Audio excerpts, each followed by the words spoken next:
Panorama TVC de volta. O Dia Internacional das Mulheres e Meninas na Ciência, comemorado anualmente em 11 de fevereiro, é uma iniciativa lançada pela Organização das Nações Unidas para a Educação, Ciência e a Cultura em 2015.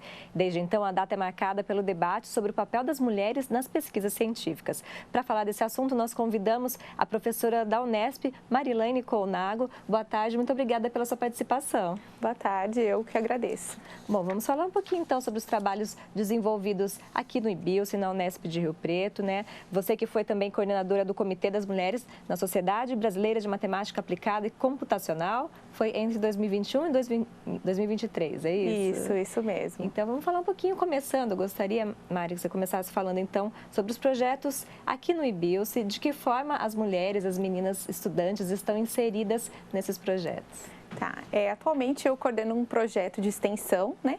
Porque enquanto docente na Unesp, a gente atua não só como professor, então a gente também faz extensão, pesquisa, e eu sou coordenadora de um projeto de extensão chamado G7, que é a sigla para Garotas das Engenharias, Ciências Exatas e Tecnologias.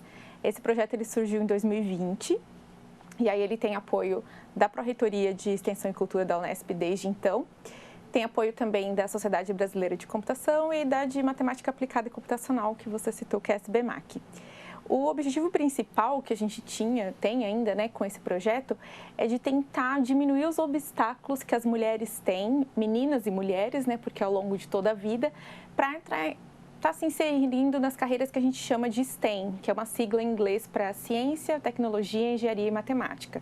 Então, a gente tem ali a menina quando é criança, a gente já sabe que os brinquedos direcionados para ela são sempre relacionados a cuidado. Então, tem a boneca, tem o fogão, né? Tem a cozinha. E para os meninos tem uma diversidade muito grande que estimula o raciocínio lógico, que mostra que eles podem ser super-heróis, que eles podem superar os desafios, né? Então, a gente tenta mostrar que existem esses estereótipos de gênero e tentar quebrar. Um outro ponto é a questão dos modelos também. Então, um outro obstáculo é as meninas não veem mulheres nessas áreas, então elas acham que não é carreira para elas. Então, se eu não conheço uma mulher engenheira ou cientista da computação, o que eu penso? Não é lugar para mulher ali.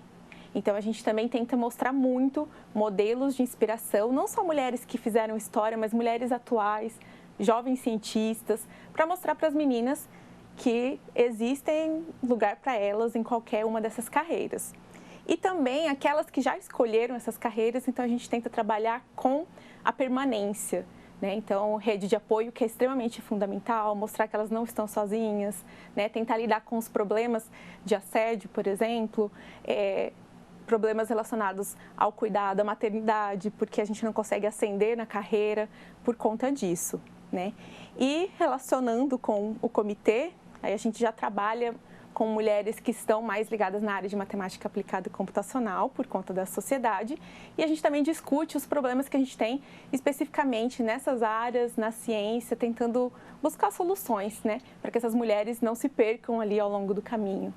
Bom, você falou aí de trabalhos realizados desde meninas jovens, né? Gostaria que você detalhasse um pouquinho o que é feito em Rio Preto. Você já havia me falado a partir do ensino fundamental, é isso? Isso. Como eu disse, o projeto ele existe desde 2020 e em cada renovação que a gente tem desse projeto formal, a gente institui um conjunto de ações, né? Então, nós já trabalhamos com meninas de 10 a 12 anos com início de programação, então elas poderiam desenvolver jogos e atividades envolvendo programação de maneira lúdica. Já tivemos também oportunidades para licenciandos e licenciandas e professores da educação básica para a gente discutir estereótipo de gênero no ambiente escolar. Mas atualmente, né, nesse ano, o que a gente está trabalhando é com lideranças femininas nessas áreas, né? Então, mostrar e inspirar as meninas tanto do ensino básico quanto do ensino superior e pós-graduação. O que é ser uma líder, né? Como a gente pode inspirar. A gente fala sobre temas relacionados a assédio também, saúde mental, que é muito importante. Então, as inscrições já se encerraram para o projeto, só que algumas atividades, quem quiser acompanhar a gente nas nossas redes sociais, que é o g7.unesp, algumas atividades são abertas ainda a qualquer público. Então, quando a gente traz alguma convidada para falar de algum assunto relevante, como, por exemplo, síndrome da impostora, né, que é uma coisa que acontece muito, principalmente com as mulheres, né, que é quando a gente duvida da nossa própria capacidade, então acontece alguma promoção no trabalho e você acha que foi sorte, não foi competência, enfim. E outros assuntos a gente está sempre divulgando nas redes sociais, então todo mundo pode estar entrando, não só quem já se inscreveu no projeto. Bom, então atualmente vocês estão falando sobre todos esses temas relacionados ao trabalho das mulheres cientistas e trazendo referências, né, de lideranças femininas aí do Brasil, do exterior também, né? A partir desse momento que as meninas ou as estudantes, jovens, adultas, veem essas referências, percebem que tem... o que você observa aí nas pesquisas, no relacionamento com os outros colegas, né? Elas se sentem que é mais possível elas chegar até onde elas querem? Sim, se sentem mais parte, né? É interessante falar um pouco de inspiração, porque a gente às vezes pensa também que o que vai inspirar essas meninas são aquelas mulheres que são famosas, né? Que tiveram assim, uma participação na ciência de uma maneira muito grandiosa. Mas já ouvi de alunas minhas falando, nossa, que bom ouvir a sua história, porque me inspirou. Então, é muito importante que a gente conte, né, quem está inserido ali também, todas as mulheres que estão inseridas em todas essas áreas, que elas contem da história delas também, para mostrar que é possível, né? E aí, a maioria dos relatos que a gente escuta são de meninas que estavam querendo desistir do curso e que continuaram, porque viram assim que não era um problema só delas, tudo que tem de obstáculo, porque às vezes a gente pensa, a culpa é minha, eu estou fazendo alguma coisa errada, não estou conseguindo me encaixar, e aí quando você vê que acontece com outras mulheres, meninas, que elas superaram aquilo e te dão caminho, né, para aquilo, fica muito mais fácil. Um exemplo para mim é a questão da maternidade, né, agora estou gestante, e é uma coisa que eu sempre tive medo e postergava na minha vida, justamente porque é muito difícil da gente conciliar a carreira com maternidade, não só na ciência, né? Mas na ciência é um ponto, porque você fica um período ali para trás, digamos assim. E depois que eu me inseri no Comitê de Mulheres da SBMAC, com a rede de apoio, com várias mulheres mães, mostrando que era difícil, mas era possível, aquilo já se tornou para mim diferente, né? Então é muito importante buscar sempre uma rede de apoio também, se você está passando por alguma dificuldade nesse sentido. Marilane, falando então dessa questão da maternidade também, é uma questão que atinge todos os setores, todos os segmentos da sociedade, né? Independente da área de atuação da mulher, né? A gente tem essa dificuldade. Como que é hoje em dia na área das exatas, né? Podemos dizer. Como que é uma área receptiva para as mulheres, para as mães profissionais também? De que forma que vocês estão conseguindo conciliar essas funções? Eu acho que eu posso falar de uma maneira da ciência em geral, porque isso acho que impacta na vida de qualquer mulher cientista, né? Então, eu acho que a gente tem uma dificuldade porque a gente fica para trás. O que acontece na ciência? Como eu disse, a gente não só dá aula e faz extensão, a gente faz pesquisa. E fazer pesquisa, quando você faz pesquisa, o que você faz? Você desenvolve, cria, né, coisas novas. E tem aquilo que a gente chama de publicação. Então, você publica aquilo que você desenvolveu, aquilo de novidade que você descobriu. E desse período que a gente sai de licença maternidade, por exemplo, você está se dedicando ali ao filho, à filha, e você para a sua produção, as suas publicações. E aí a gente não consegue contar só esses 4 ou 6 meses que tem de licença maternidade, porque depois você tem um tempo para você voltar no ritmo, né? E tentar acompanhar ali como ficou. Já fica um pouco desatualizada também? Exatamente. E aí, alguns projetos começaram a andar enquanto você não estava lá, né? E aí, o que acontece? O que tem tido de avanço, né, nesse sentido, é que alguns editais, quando tem bolsas, quando tem projetos, para as mães, para cada filho que tem, você conta a sua produção 1 ano a mais do que para quem não tem filho, né? Resolve totalmente o problema? A gente sabe que não, mas já é um avanço. É um incentivo já. Isso, né? Mas mesmo assim, infelizmente, a gente ainda tem muita barreira a ser superada, muita gente que julga como, você escolheu a maternidade ao seu trabalho, então agora o problema é seu, corre atrás, como se ser mãe não fosse um ato social, né? Como se não existiria sociedade sem as mães, né? Então... Com certeza. Bom, você falou aí na publicação, né, de trabalhos de pesquisa, gostaria que você comentasse um pouquinho como é que é em relação aos congressos, na apresentação desses trabalhos, como tem sido a receptividade para os trabalhos produzidos por mulheres cientistas no Brasil. Eu acho que a gente tem avançado justamente porque muitas sociedades científicas têm tido um olhar, né, para as mulheres nesse sentido. Então, nós, enquanto Comitê das Mulheres, vou falar que é da sociedade que eu faço parte, né? Tanto da matemática aplicada computacional quanto da computação, que são duas sociedades que têm um espaço muito aberto e muito receptivo para meninas e mulheres. Então, a gente tem avançado porque a gente tem cobrado muito, tem cobrado que as palestrantes dos congressos tenham uma equidade ali em número, né, que tenha tanta mulher quanto homem, porque se a gente olhava anteriormente os números, era lá 80% de homens palestrando e uma ou outra mulher.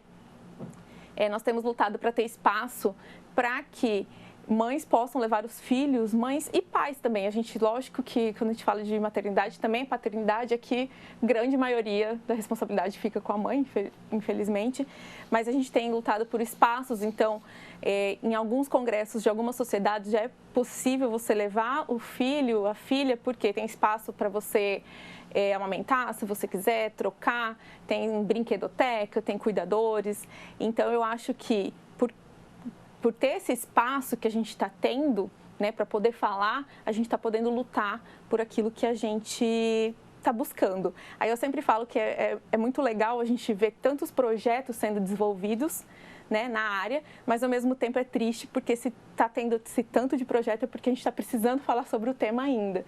Então o sonho ali é que a gente um dia não precise discutir tanto porque seja uma coisa que não seja mais um problema tão grande, né?